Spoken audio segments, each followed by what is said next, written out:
Welcome to AY garage. আশা করি সবাই ভালো আছেন। নিয়মিত ভিডিও আপলোড করতে পারি না বলে আন্তরিকভাবে দুঃখিত। আরও আগে আসতে পারলে ভালো হতো, কিন্তু ব্যস্ততার কারণে আসতে পারিনি। পুরাতন একটি বিষয় নিয়ে আজকের আলাপ, জ্বালানি সাশ্রয়ের ব্যাপারে কথা বলতে চাই।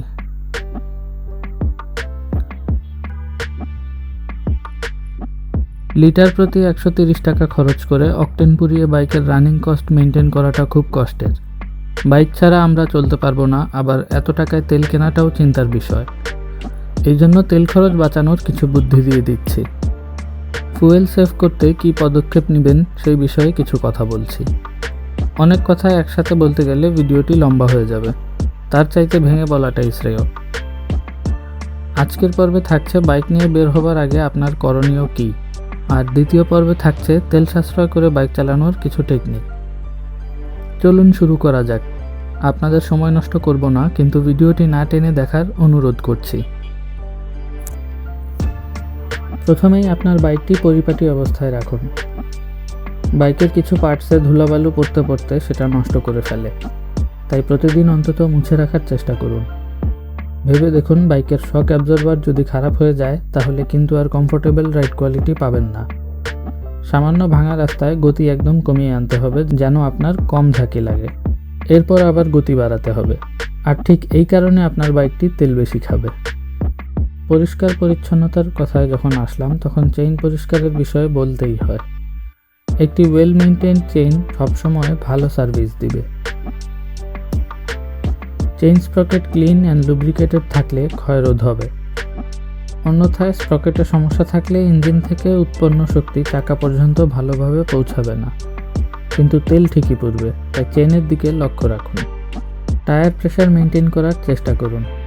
চাকায় হাওয়া কম থাকলে বাইক চালাতে অতিরিক্ত তেল পুরাতে হবে। সঠিক টায়ার প্রেশার জানতে টায়ার প্রেশার লেভেল বা ম্যানুয়ালে চোখ রাখুন। প্রতি 15 দিনে একবার টায়ার প্রেশার চেক করুন। প্রয়োজনে এয়ার রিফিল করুন। বাইকের চাকা দুটো ফ্রি আছে কিনা সেটা হাত দিয়ে ঘুরিয়ে চেক করুন। চাকার বিয়ারিং পুরাতন হয়ে গেলে অথবা ব্রেক অতিরিক্ত টাইট করা থাকলে ইঞ্জিনের শক্তির অপচয় হয়। ব্রেক অ্যাডজাস্টমেন্টের দরকার আছে কিনা দেখে নিন। আপনার সুবিধা মতো ব্রেক অ্যাডজাস্ট করে নিন। ওভারলোড করবেন না। বাইক যতটা ভারী হবে তত বেশি তেল খরচ হবে। বাইকের টোটাল ওয়েট যেন লোড ক্যাপাসিটির ভেতর থাকে সেটা খেয়াল রাখুন। ম্যানুয়াল পরে জেনে নিন বাইকের ধারণ ক্ষমতা কতটুকু। ক্লাচ লিভারটি টেনে দেখুন অতিরিক্ত ফ্রি লাগছে কিনা।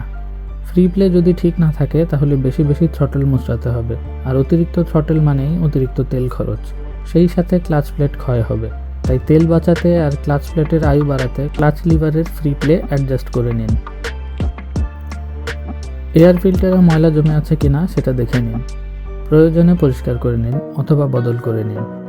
একটি ব্লকড ফিল্টারের কারণে ইঞ্জিনের পাওয়ার কমে আসে, তাই ফিল্টারের কী হাল সেদিকে খেয়াল রাখুন।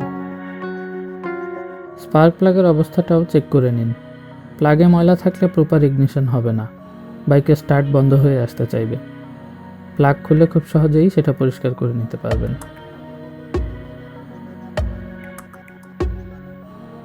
রেগুলার মেনটেন্যান্স করালে আপনার বাইক যেমন তেল সাশ্রয়ী হবে, তেমনি আপনার যাত্রাও হবে নিরাপদ।